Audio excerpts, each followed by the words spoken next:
Sponsored by Advanced German Homeopathy Clinic.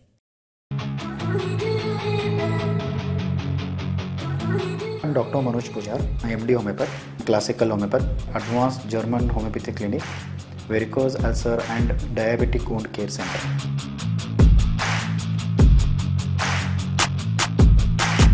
आणि माझा क्लिनिकचा address Kalashri apartment, first floor, Tilakwadi, Khanapur road, Belgaum.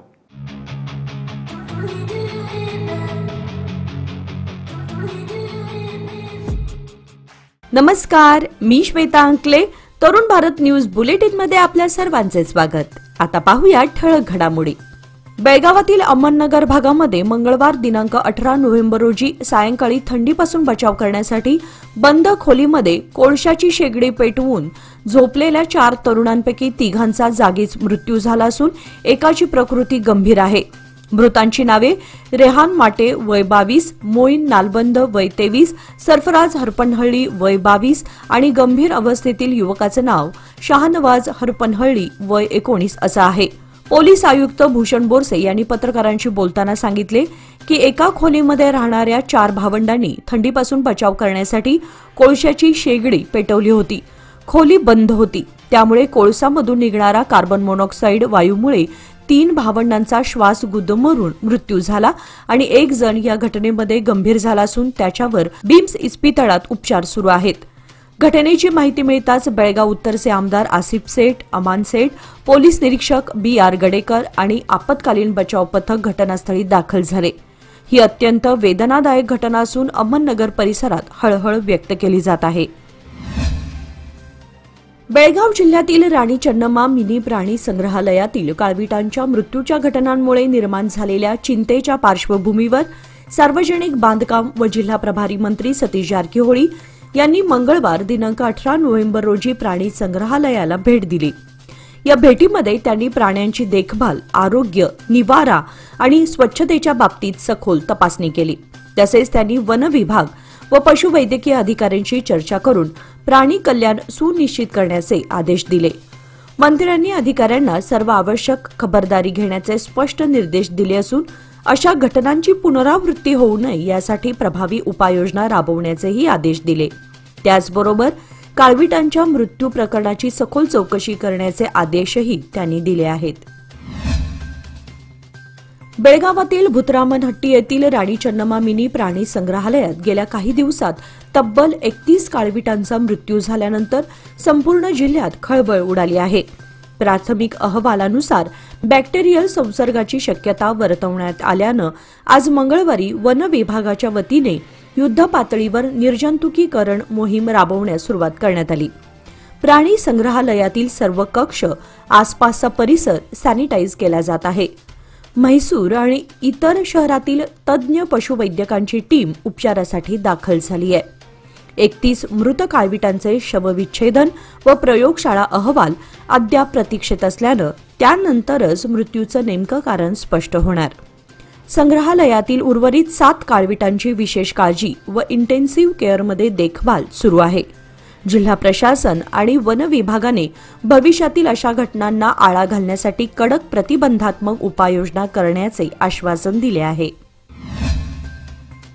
राज्य सरकारकडून मंजूर झालेल्या 8 कोटी रुपयांच्या अनुदानातून बेळगाव उत्तर मतदारसंघातील विविध भागातील नाला विकास कामांना सुरुवात करण्यात आली आहे, अशी माहिती बेळगाव उत्तर मतदार क्षेत्राचे आमदार आसिफ सेठ यांनी दिली. आज मंगळवार दिनांक 18 नोव्हेंबर रोजी सकाळी किल्ला तलाव परिसरात नाला विकास प्रकल्पाच्या कामांचा शुभारंभ करताना त्यांनी सांगितले की शिवाजीनगर, पंजीबाबा परिसर, वीरभद्रेश्वर नगर या भागांमध्ये बळ्ळारी नाल्याच्या पाण्यामुळे नेहमीच समस्या निर्माण होत असतात. मुख्यमंत्री सिद्धरामय्या, उपमुख्यमंत्री DK शिवकुमार आणि नगर विकास मंत्री तसेच जिल्हा प्रभारी मंत्री सतीश जारकीहोळी यांच्या सहकार्याने हे अनुदान मंजूर झालं असून लवकरच ही कामे पूर्ण होतील. पुढे ते म्हणाले, नागरिकांनी नाल्यांमध्ये प्लास्टिक किंवा कचरा टाकू नये, अन्यथा पुन्हा दुरुस्तीचा खर्च करावा लागेल. नागरिकांनी नाल्यांची स्वच्छता राखावी अशीही विनंती यावेळी करण्यात आली. बेळगाव उत्तरचे आमदार आसिफ सेठ यांनी आपल्या आमदार निधीतून बेळगाव किल्ला तलावाच्या सुशोभीकरणासाठी 8 कोटी रुपयांचा निधी दिला आहे.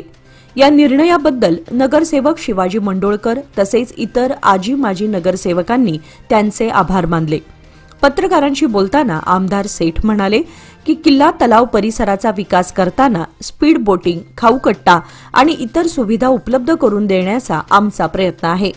नागरिकांना आकर्षण वाटेल असे पर्यटन केंद्र म्हणून त्याचा विकास केला जाणार आहे.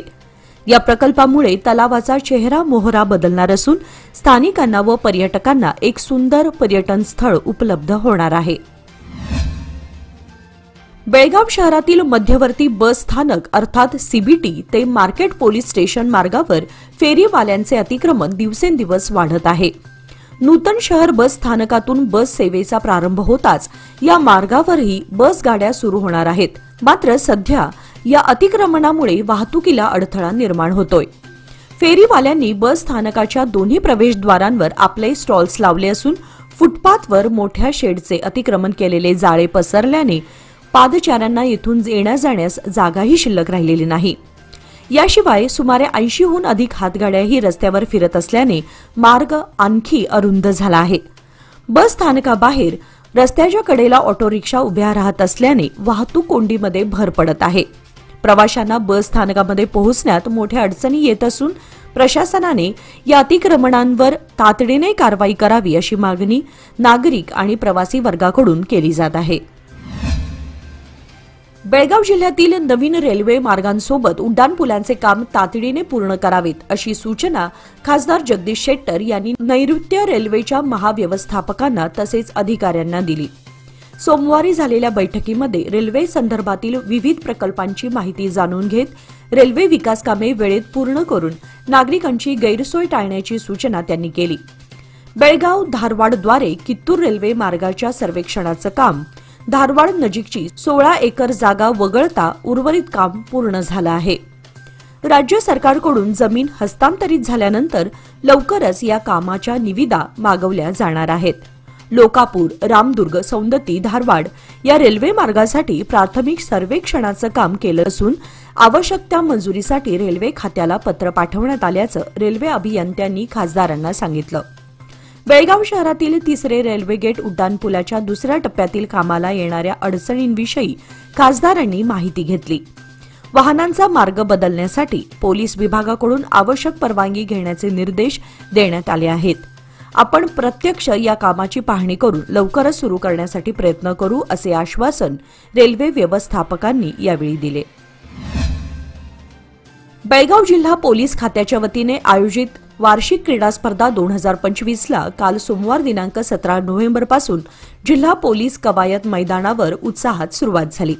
पोलीस आयुक्त भूषण बोरसे आणि जिल्हा पोलीस अधीक्षक डॉ. भीमाशंकर गुळेद यांच्या हस्ते स्पर्धेचे उद्घाटन करण्यात आले.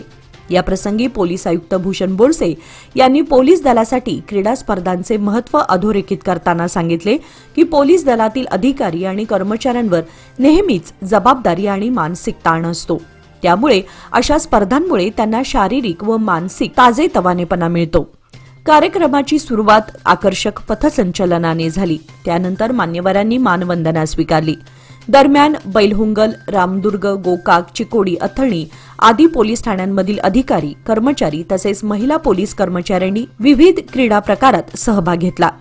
स्पर्धेमध्ये उंच उडी, लांब उडी, गोळाफेक, थाळीफेक, धावणे, रिले रेस, व्हॉलीबॉल आदी खेळ प्रकारांचा समावेश होता. या स्पर्धांमुळे जिल्हा पोलिसांमध्ये ऐक्य भावना वृद्धिंगत होईल आणि तंदुरुस्त अधिकारी दल घडेल असा विश्वास व्यक्त करण्यात आला. यमकनमर्डी येथील शासकीय महाविद्यालयात आज नव्याने स्थापन करण्यात आलेल्या संगणक विज्ञान प्रयोगशाळेचे उद्घाटन पालकमंत्री सतीश जारकिहोळी यांच्या हस्ते करण्यात आले. या कार्यक्रमादरम्यान महाविद्यालयातील विविध समस्या व विद्यार्थ्यांच्या अडचणींची माहिती जाणून घेतली. उद्घाटनाप्रसंगी प्राध्यापक, विद्यार्थी, पालक व ग्रामस्थ मोठ्या संख्येने उपस्थित होते. प्रयोगशाळेच्या स्थापनेमुळे विद्यार्थ्यांना आधुनिक तंत्रज्ञानाचे प्रशिक्षण मिळण्यास मदत होणार असून ग्रामीण भागातील विद्यार्थ्यांना डिजिटल शिक्षणाची मोठी संधी उपलब्ध झाली आहे. कार्यक्रमात उपस्थित मान्यवरांनी महाविद्यालयातील मूलभूत सुविधांची कमतरता, ग्रंथालय, पिण्याच्या पाण्याची व्यवस्था, शौचालय सुविधा यासारख्या बाबींवर चर्चा केली आणि शक्य तितक्या लवकर या समस्या सोडवण्याचे आश्वासन दिले. विद्यार्थ्यांनीही स्वतःचे मनोगत व्यक्त करत प्रशासनाकडून अधिक चांगल्या सुविधा मिळाव्यात अशी अपेक्षा व्यक्त केली.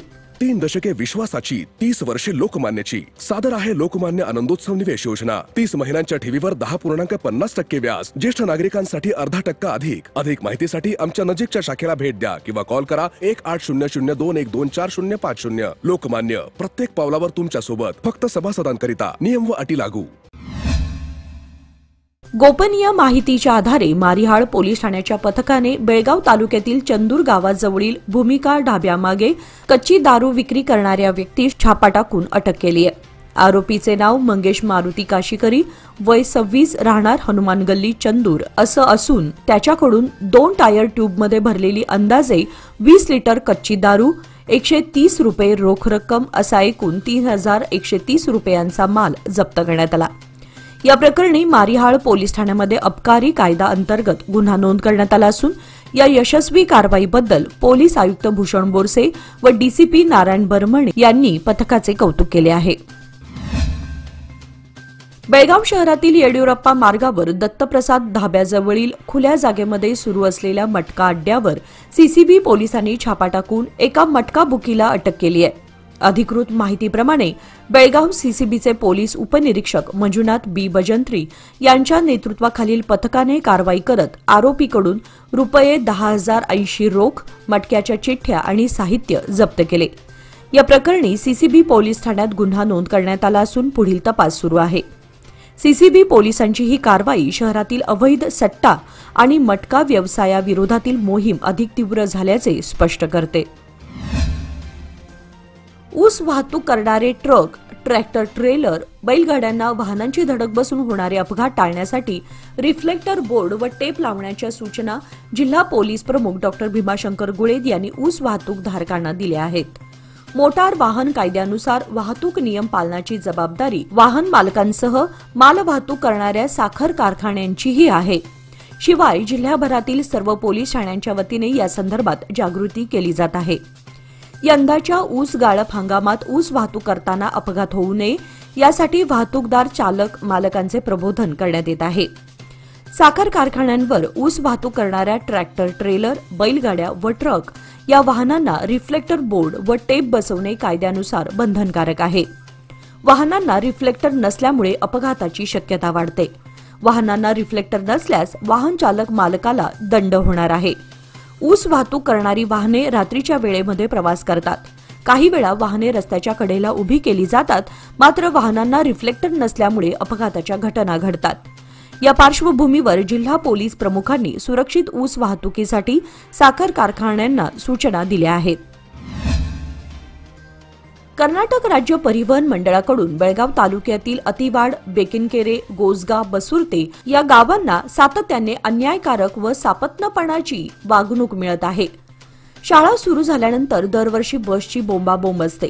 या सर्व बाबींना कंटाळून रोजच्या रात्री बसची वाट बघून विद्यार्थ्यांचा संयम सुटला व आम्हाला न्याय मिळालाच पाहिजे, आमची बस सुरू झालीच पाहिजे असा पवित्रा घेत आज मंगळवारी शहरातील बस स्थानकात ठिय्या आंदोलन करून घोषणांनी परिसर दणाणून सोडला.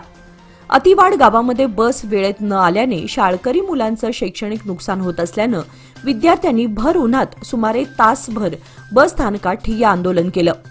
टेम्पो नको, सहानुभूती नको, आम्हाला वेळेमध्ये बस गाडी मिळालीच पाहिजे, आम्हाला न्याय मिळालाच पाहिजे अशा घोषणा देऊन परिवहन प्रशासनासह शासकीय प्रशासन यंत्रणा हलवून सोडली. विद्यार्थ्यांचे रौद्ररूप पाहून बस स्थानकात शेकडो ग्रामस्थ युवकांनी गर्दी केली होती. विद्यार्थ्यांची समजूत काढण्यासाठी अधिकारी अनेक कारणे देत होते. विद्यार्थ्यांनी संताप व्यक्त करत वाट पाहीन पण बसनेच प्रवास करीन असा आक्रमक पवित्रा घेतला. परिवहन मंडळाच्या मनमानी कारभाराबद्दल तीव्र संताप व्यक्त केला. दरम्यान बस विभाग अधिकारी वर्गाने ठोस आश्वासन दिल्यानंतर विद्यार्थ्यांनी आंदोलन मागे घेतले. आधुनिक शिक्षणाची गरज ओळखून जय भारत फाउंडेशन बेळगाव यांच्या वतीने शनिवार दिनांक 15 नोव्हेंबर 2025 रोजी येळ्ळूर येथील शाळेला 10 संगणकांची देणगी प्रदान करण्यात आली. ही सुविधा डिजिटल युगाशी जुळवून विद्यार्थ्यांसाठी अत्यंत उपयुक्त ठरणार आहे. या उपक्रमात येळ्ळूर ग्रामपंचायतीचे माजी अध्यक्ष आणि विद्यमान सदस्य सतीश बाळकृष्ण पाटील तसेच महेश मल्लाप्पा चौगुले यांनी विशेष प्रयत्न करून देणगी शाळेपर्यंत पोहोचवली. एसडीएमसी उपाध्यक्ष ज्योतिबा उडकेकर यांच्या अध्यक्षतेखाली कार्यक्रमाचे आयोजन करण्यात आले होते. जय भारत फाउंडेशनचे बसवनगौडा पाटील यांचा शाल व श्रीफळ देऊन शाळेकडून सत्कार करण्यात आला. याच कार्यक्रमाच्या निमित्ताने शाळेचे 2004-05 सालचे 7वीच्या माजी विद्यार्थ्यांनी एकत्र येत शाळेला आठवण म्हणून कपाटाची भेटवस्तू दिली. या साहित्यामुळे विद्यार्थ्यांच्या शैक्षणिक प्रगतीला गती मिळेल, संगणक शिक्षणाची गुणवत्ता वाढेल आणि ग्रामीण भागातील विद्यार्थी देखील तंत्रज्ञानाचा लाभ घेऊ शकतील. या उपक्रमासाठी जय भारत फाउंडेशन आणि सतीश पाटील यांचे विशेष कौतुक होत आहे. निपाणी महामार्गावर ट्रक व दुचाकी यांच्या अपघातामध्ये कुन्नूर येथील दुचाकीस्वार जागीच ठार झाल्याची घटना रविवारी रात्री 9:30च्या सुमारास घडली. सागर मल्लाप्पा तावदारे वय 27 राहणार कुन्नूर तालुका निपाणी असं ठार झालेल्या युवकाचं नाव आहे. याबाबत बसवेश्वर चौक पोलिसांकडून समजलेली अधिक माहिती अशी की सदर दुचाकीस्वार हा कुन्नूरहून निपाणीच्या दिशेने येत होता. दरम्यान हलसिद्धनाथ कारखान्याजवळ नव्या भुयारी मार्गानजीक ऊस वाहतूक करणाऱ्या ट्रकला जोराची धडक दिल्याने दुचाकीस्वार सागर तावदारे हा युवक जागीच ठार झाला. या घटनेची माहिती मिळताच निपाणीचे सीपीआय बीएस तळवार तसेच बसवेश्वर चौक पोलीस ठाण्याच्या सहकाऱ्यांनी घटनास्थळी भेट देऊन पाहणी केल्यानंतर मृतदेह शवविच्छेदनासाठी महात्मा गांधी रुग्णालयात पाठवण्यात आला. बेळगाव शहरामध्ये अंमली पदार्थ सेवन आणि कच्ची दारू विक्री विरोधात पोलिसांनी कारवाईची मालिका सुरू ठेवली असून आज मंगळवार दिनांक 18 नोव्हेंबर रोजी शहापूर पोलिसांकडून 4 जणांना अटक केली आहे. शहापूर पोलीस स्थानकाचे सीपीआय एस सिम्मनी यांच्या नेतृत्वाखालील पथकाने वडगाव येथील जेल शाळेजवळ संशयास्पद हालचाली करणाऱ्या तिघांना ताब्यात घेऊन चौकशी केली असता अंमली पदार्थाचे सेवन केल्याचे स्पष्ट झाले. अटक केलेल्या आरोपींची नावे चेतन जगदीश कार्लेकर वय 21 राहणार यरमाळ रोड वडगाव, प्रवीण मनोहर नाईक वय 28 राहणार महात्मा फुले गल्ली वडगाव, सूरज शिवनाथ अणवेकर वय 24 राहणार कारभार गल्ली वडगाव. या तिघांविरुद्ध कायद्यातील कलमांतर्गत गुन्हा दाखल करण्यात आला असून पुढील तपास सुरू आहे. या कारवाईमुळे शहरातील अंमली पदार्थ विरोधी मोहिमेला गती मिळाली असून पोलीस विभागाकडून अधिक सतर्कता बाळगली जात आहे. भूतरामनहट्टी येथील प्राणी संग्रहालय सर्वांसाठी आकर्षणाचा केंद्रबिंदू ठरलं आहे. या प्राणी संग्रहालयाला मोठ्या संख्येने सर्वजण भेट देत आहेत. मात्र 31 काळविटांचा नुकताच आकस्मिकपणे मृत्यू झाला. काही दिवसांपूर्वी एका सिंहाचाही मृत्यू झाला होता. याला सर्वस्वी तेथील कर्मचारी व अधिकारी जबाबदार असून याची चौकशी करून दोषींवर तात्काळ कारवाई करावी अशी मागणी विश्व हिंदू परिषद व बजरंग दलाच्या वतीने करण्यात आली. याबाबतचे निवेदन जिल्हाधिकाऱ्यांमार्फत देण्यात आले. ज्या वेगाने संग्रहालयाचा विकास व्हायला हवा होता तो होत नसल्याचे दिसून येत आहे. याचा प्राण्यांवरही परिणाम होत असून प्राणी मृत्युमुखी पडत आहेत. अधिकाऱ्यांनी प्राण्यांच्या आरोग्याची स्थिती, त्यांची काळजी घेण्याची पद्धत, दैनंदिन आहार व्यवस्था, प्राण्यांना फिरण्यासाठी दिलेली जागा व त्यांच्या संबंधित प्राण्यांसाठी घेण्यात येत असलेल्या खबरदारीच्या उपाययोजनांचा सखोल आढावा घेण्याची गरज असल्याची मागणी निवेदनात करण्यात आली. याचबरोबर आजचे बातमीपत्र इथेच संपले. अधिक माहिती आणि ताज्या घडामोडींसाठी पाहत रहा तरुण भारत न्यूज चॅनल. तसेच आमच्या चॅनलला लाईक, शेअर आणि सबस्क्राईब करायला विसरू नका. आणि विश्वासार्ह बातम्यांसाठी दररोज वाचा दैनिक तरुण भारत. धन्यवाद.